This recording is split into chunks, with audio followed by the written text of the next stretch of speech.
ঠিক এই জন্যই হয়তো সোশ্যাল মিডিয়াতে সবটুকু শেয়ার করতে নেই। এই যে সবসময় কমেন্টে তোমরা বলো না আমাদের দুজনকে একসাথে খুব ভালো লাগে, দিদি কত কিউট, তোমরা দুজনে এত কিউট কাপেল। বেশ কয়েকদিন ধরে আমার বউয়ের মধ্যে আমি বেশ কিছু আচরণে পরিবর্তন দেখতে পাই, যেটা দেখে আমার যথেষ্ট ডাউট হয়। এবং গত পরশু আমি জানতে পারি, ও আমাকে কনফেস করে যে আমি তোমাকে তো ভালোবাসি, কিন্তু একটি লোককে আমার ভীষণ পছন্দ হয়েছে এবং সে আমার থেকে বয়স অনেকটা বড়।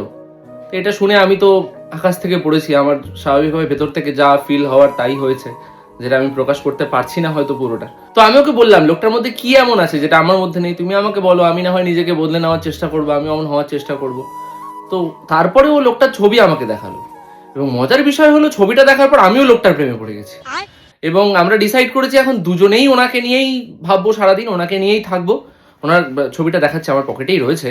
ওনাকে দেখতে খানিকটা এই এরকম, ঠিক আছে?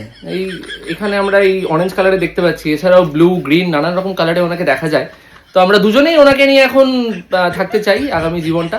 খুব ভালো লেগেছে, ধন্যবাদ।